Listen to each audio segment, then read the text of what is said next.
भाई एक सुझाव है ये जो चंदाजीवियों के लिए कि भाई तुम्हारे पास जो जितने 95-32 सेलेक्टेड हैं उन सब का डेटा पड़ा हुआ है, नाम पड़ा हुआ है, कहाँ कहाँ से क्वालिफाइड है, ऐसे ऐसे ये सब जो सरकार लिस्ट जारी की थी सेलेक्टेड का, उसमें 95-32 जितने सेलेक्टेड हैं उसका सब कुछ डिटेल पड़ा हुआ है।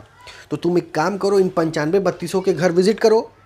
ठीक है, अगर तुम सच में कुछ करना चाहते हो इन अनसेलेक्टेड वालों के लिए, पैसा नहीं कमाना चाहते हो, फालतू का काम नहीं करना चाहते हो, तो इन 95-32 के घर विजिट करो। गांव दुहार दुआर देहात जिला सबसे पता करो, अड़ोसी पड़ोसी सबसे पता करो कि क्या ये सब संलिप्त हैं चीटिंग में। और अगर संलिप्त है तो भाई तुमको पता है कि अगल बगल वालों को पता रहता है, वो बता देंगे। और उसके बाद आओ कोर्ट कचहरी करो, तो कुछ तुमको प्रॉफिट मिले, लोगों को बरगलाने से हटो। और उसी बहाने कम से कम इन 95-32 को भी तो मौका मिलेगा तुम्हारा आओ भगत करने का। तबीयत से आओ भगत की जाएगी तुम्हारी। आओ तो आओ, पूर्वांचल में स्वागत है। हाय गाइस, मैं रोशन सिंह आप लोग का पढ़ाई कर यूट्यूब चैनल पे बहुत स्वागत करता हूँ। तो अब जब आप लोग यहाँ पे आ गए हैं और थंबनेल देख लिए होंगे कि चर्चा क्या होने वाली है, तो रुकिएगा कुछ देर, शायद वीडियो 2-4-5 मिनट लंबी खिंच जाए प्रीवियस वीडियो से कंपैरिजन में। बट द थिंग इज़ कि आप बहुत ज़्यादा पॉजिटिव मोटिवेटेड होने वाले हैं, ठीक है, इस वीडियो से। और एकदम जो कहते हैं ना, धागा खोल के बात की जाएगी आज की, क्योंकि ये जो चंदाजीवी हैं एक्टिव तो हमेशा थे, ऐसा नहीं है कि कल एक्टिव हुए हैं। बट द थिंग इज़ कि वो सेलेक्टेड बच्चों से भी काफ़ी अच्छा चाहते हैं। हाँ ठीक है, वो फेवर चाहते हैं हम लोग से कि हम लोग भी फेवर करें। तो भाई बिल्कुल फेवर करेंगे, इस वीडियो में बात करते हैं कैसे फेवर किया जाएगा, ठीक है। एक और बात है कि 45-81 में क्या क्या हुआ, तो उसका 1 मिनट का अपडेट देते हैं, क्योंकि हमको पता है कि आप सब लोगों को अपडेट होगा। तो देखिए, कल जो 45-81 में जो सुनवाई थी, उसमें NSCIT जो कंपनी है, वो 2 वकील उसके खुद आए थे, लेकिन भर्ती बोर्ड की तरफ से अभी शायद वकील नहीं आए थे, ठीक है। और कल की सुनवाई जो है हो नहीं पाई है, इसमें कोई अपडेट नहीं देना है। और अगली सुनवाई 30 को, शायद 30 अगस्त को लिस्टेड है, ठीक है। तो इसका ये मतलब नहीं है कि सरकार और भर्ती बोर्ड इस रिट पर ध्यान नहीं दे रहा है, ठीक है, क्योंकि ये एक अफवाह फैल रही है कि इस पर ध्यान नहीं दे रहा है। और सिर्फ 37 में डिस्मिसल फाइल करके उनका काम खत्म हो गया है, सरकार और भर्ती बोर्ड का। ऐसा कुछ नहीं है, ठीक है। अगर ऐसा होता ना, तो वो जो 2 वायरल नोटिस आपने देखी है, वो मैंने अपने पास से नहीं वायरल की थी, ठीक है, वो भर्ती बोर्ड द्वारा ही भेजी गई थी, ठीक है। तो ये एक कल के रीट का अपडेट था। अब हम लोग बात करेंगे किस पे, अब हम लोग भाई बात करेंगे कि चंदाजीवियों पे हम लोग बात कर लेंगे कि वो लोग क्या चाहते हैं हम लोग से, और मतलब क्या कुछ चल रहा है, ठीक है। तो कुछ ऐसी बातें हैं जो आपको ये समझने पे मजबूर कर देगी कि आखिर चल क्या रहा है, ठीक है। ये चंदाजीवियों से रिलेटेड बात है, तो आइए शुरू करते हैं। तो जो बात ये है भाई, पहली बात कि जो व्यक्ति या फिर जो भी ये चंदाजीवी लोग जो हैं, वो पहले UPSI से पैसे कमाए, ठीक है, कि भाई रीट डालना है, मसीहा बनना है। मतलब मसीहा बनना खुद नहीं करते थे, लेकिन आप समझ ही रहे होंगे।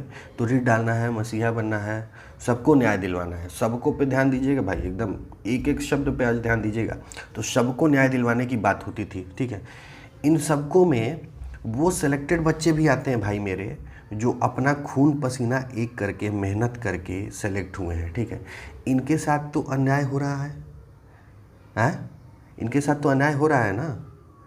और जब ये जो सबको बोल रहे हो, तो जो सेलेक्टेड बच्चे जो खूब मेहनत करके, जिनके मम्मी पापा कहाँ से पैसा ला के दे रहे हैं, कैसे वो पढ़ रहे हैं, इवन मतलब तुम कुछ कंडीशन नहीं जानते हो, लेकिन जो चंदाजीवी लोग हैं, लेकिन ये लोग कुछ जानते नहीं हैं।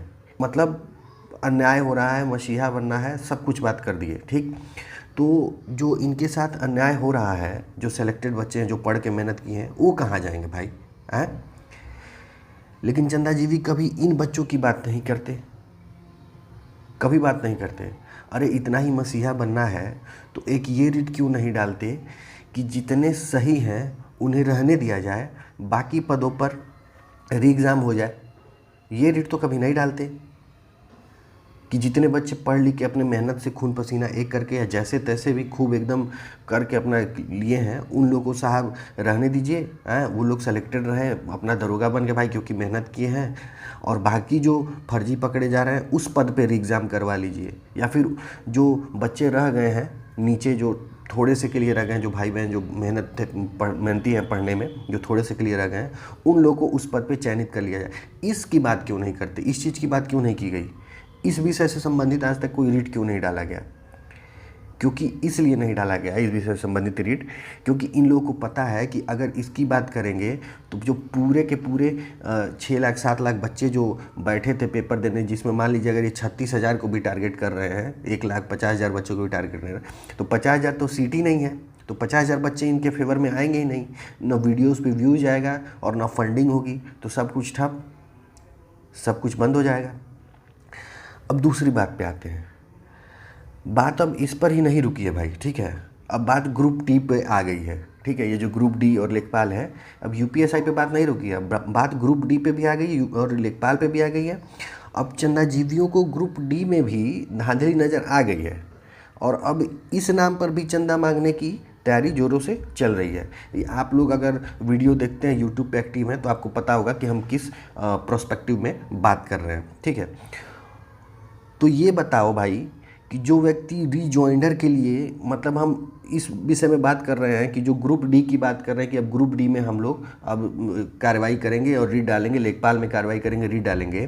तो जो व्यक्ति रीजॉइंडर के लिए पैसे मांगे, कहे कि मेरे पास ख़त्म हो गया है, वो ग्रुप डी और लेखपाल के बारे में कैसे सोच सकता है? ये बताओ कि जब हमारे पास रीजॉइंडर डालने के लिए पैसे नहीं है, 25,000 रुपया आ रहे हैं कि हम कह रहे हैं कि हमको पैसा दो, हम रीजॉइंडर डालना है, वो ग्रुप डी और लेखपाल के बारे में कैसे सोच सकता है? हमको ये बताइए कि वो उसमें रीड डालेंगे कि उसमें पैसा नहीं लगेगा? वहाँ के वकील क्या बिना पैसे के कोर्ट केस, हवा खा के कोर्ट केस लड़ेंगे क्या? हैं कि ये यूपीएसआई में ये रिट डालते डालते एलएलबी कर लिए हैं क्या कि अब खुद ही लड़ेंगे? और खुद ही लड़ेंगे तो भी फ्री में नहीं लड़ेंगे ऐसे लोग, ये आप लोग को पता होना चाहिए। अरे भाई, जिसका एक मकान जर्जर होगा, जैसे कि हम यूपीएसआई के प्रोस्पेक्टिव में बात कर रहे हैं कि यूपीएसआई में रीजॉइंडर नहीं डाल पा रहे हैं, ठीक है, और इनको लेखपाल और ग्रुप डी में रिट डालना है। तो भाई हमको एक बात बताओ कि जिसका एक मकान जर्जर है, मतलब पूरा धूसर हो गया, गिरने वाला है, वो दूसरा फ्लैट और तीसरा हवेली लेने के बारे में कैसा सोच सकता है? तभी ना सोच सकता है कि जब खूब एकदम कमा के गच हो गया है, खूब मिला है पैसा, तभी सोच सकता है भाई, और ऐसे नहीं सोच सकता है। तो ये उन लोगों के लिए है जो लोग अभी भी एक आध रुपया कहीं ना कहीं से दे रहे हैं और नहीं दे रहे हैं तो भी उन लोग को प्रवोक किया जा रहा है, ठीक है, उन लोग को उकसाया जा रहा है कि भाई हम तुम लोग का री एग्ज़ाम करा देंगे, कहीं ना कहीं से हमको पैसा ला के दो, ठीक है। तो भाई ये सब सुन लो बात हमारा कि चल क्या रहा है, हो क्या रहा है। ये सब पैसे कमाने के नए नए तरीके हैं, ठीक है। अब यकीन दिलाने के लिए बोलते हैं ये लोग, ठीक है, ये इन लोग की बात करें चंदा जी, ये लोग यकीन दिलाने के लिए बोलते हैं कि भाई मेडिकल नहीं होने देंगे, रनिंग नहीं होने देंगे, ये बहुत पहले से बोलने आ रहे हैं। तो अरे भाई, जब पहली कट ऑफ भी नहीं लगी थी, हम उसकी बात कर रहे हैं जिसमें 36,000 बच्चे सेलेक्ट किए गए थे, तो जब पहली कट ऑफ भी नहीं लगी थी जिसमें 36,000 बच्चे सेलेक्ट हुए थे, तो भी रीट पड़ी हुई थी। बहुत लोगों को नहीं पता होगा तो पता कर लीजिएगा कि उस समय भी एक रिट पड़ी हुई थी, शायद वो खरे सरवाली में भी वो रिट थी में भी, या उससे पहले की वो एक रिट रही होगी, लेकिन रिट तब भी पड़ी हुई थी और हम लोग परेशान थे, रनिंग करते थे उस समय। तो ये बताइए कि कट ऑफ नहीं लगी क्या? लगी ना कट ऑफ। 36,000 बच्चे सेलेक्ट हुए कि नहीं हुए? 36,000 बच्चे सेलेक्ट हुए।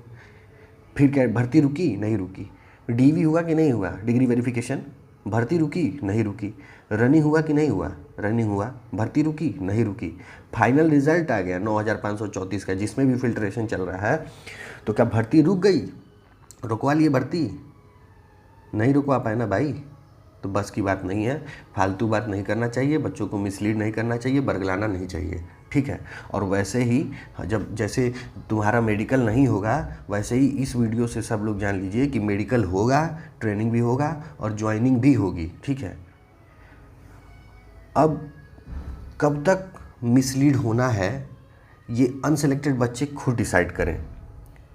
ऐसा मैं इसलिए कर रहा हूँ क्योंकि आपको मिसलीड करने वाले हर कदम पे हज़ारों मिलेंगे जो कहेंगे अपना पढ़ाई छोड़ के मेरे लिए फंड इकट्ठा करो, जो कि आप लोग देख रहे हैं, पिछले कुछ महीनों से देख रहे हैं, करीब करीब 6 महीना हो गया यही सब करते हुए। तो आप अपने माँ बाप का सपना, अपना सपना, अपने घर परिवार, भाई बहन का सबका सब कुछ छोड़ के और फंड इकट्ठा करना है कि आपको 2-4% और मेहनत बढ़ा के बूस्टअप करके और कहीं ना कहीं जो अपना नेगेटिव पॉइंट रह गया था पिछले भर्ती में, पढ़ाई में, उसको पॉजिटिव में कन्वर्ट करके और नई भर्ती ले लेनी है। ये आपके हाथ में है। अब एक और बात चल रही है भाई, ये लोग हमारे लिए, हमारे प्रति, जो सिलेक्टेड भाई के प्रति ये लोग काफ़ी ज़्यादा मतलब संवेदनशील हो गए हैं और बहुत मतलब सोच रहे हैं हमारे बारे में। तो हमने कहा कि भाई जब हमारे चंदाजीवी भाई लोग जब हमारे बारे में इतना सोच रहे हैं तो भाई 95-34 जो हमारे 95-34-32 दरोगा सिलेक्टेड हैं वो भी सोचेंगे आपके बारे में, क्यों नहीं सोचेंगे। नैतिक जिम्मेदारी बनती है हमारी, आफ्टर ऑल हम लोग दरोगा बन गए हैं। तो आइए आपको हम बताते हैं कि हमारी क्या सोच है। ठीक है, कुछ चंदाजीवी लोग का भाषण था कल के डेट का, कि वो हम लोग के लिए भाषण दिया। वो बोले कि सेलेक्टेड भाई भर्ती को कैंसिल करवाने में हेल्प करो ताकि जल्दी से जल्दी री एग्ज़ाम हो सके, और जब री एग्ज़ाम हो सके तो ताकि पढ़ के तुम जल्दी से फिर से भर्ती लो और फिर पैसा फंड करो, फिर से री एग्ज़ाम करवाओ, फिर सिलेक्शन लो। ये कल के भाषण में उनका मूल मंत्र था हम लोगों के लिए। और पूरा एकदम विधिवत हम लोग को संबोधित किया गया भाई बहन करके, और कहा गया कि हम लोग को बरगलाया जा रहा है, सरकार बरगला रही है हम लोग को, और वो हम लोग को प्रॉपर रास्ता दिखा रहे हैं। उनका कहना है कि भाई भर्ती को कैंसिल करवाने में हम लोग उनकी मदद करें ताकि जल्दी से एग्ज़ाम हो सके। ऐसा कौन बोलता है भाई, हैं? हंसी आ जाती है मुझे इस मुद्दे पे, ये बात सुन के।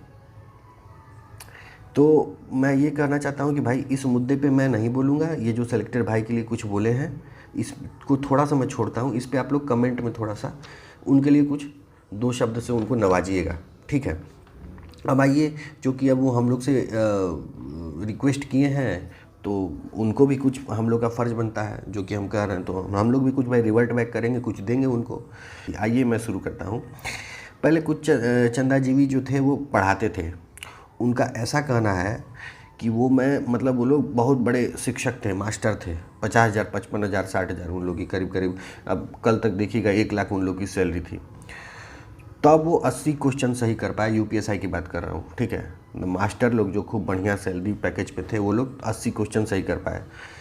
तो मैंने भी बीड़ा उठा लिया, हम 95-34 सेलेक्टेड भाइयों ने भी बीड़ा उठा लिया कि भाई की जो हम सेलेक्टेड से इतना प्रेम भाव से रहता है, हम ही से चंदा मांगता है कि भर्ती रद्द हो जाए, हमारे लिए इतना कुछ सोचता है, उनके लिए हम सेलेक्टेड भाइयों को भी कुछ ज़रूर करना चाहिए। और ये 95-34 सबसे मेरा रिक्वेस्ट है, 32 लोगों से, 95-32, कि भाई कुछ ज़रूर करना चाहिए। तो मैं आप सब की तरफ से कुछ लाया हूँ इन लोगों के लिए कि भाई मैं सोचता हूँ कि इन लोगों को हिंदी पढ़ा दूँ, ठीक है। शायद अगली बार नंबर बढ़ जाए इनके, शायद अगली बार सिलेक्शन हो जाए किसी भर्ती में।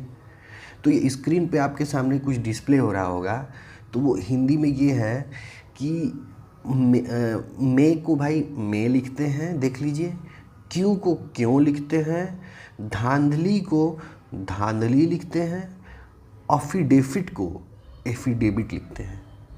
ये आपके लिए मूल मंत्र था हमारी तरफ से। उम्मीद है अच्छा लगा होगा हमारा पूरा सपोर्ट, और इसी तरह आप हमसे रिक्वेस्ट कीजिए और हम पूरी तन्मयता के साथ आपके साथ खड़े मिलेंगे हमेशा।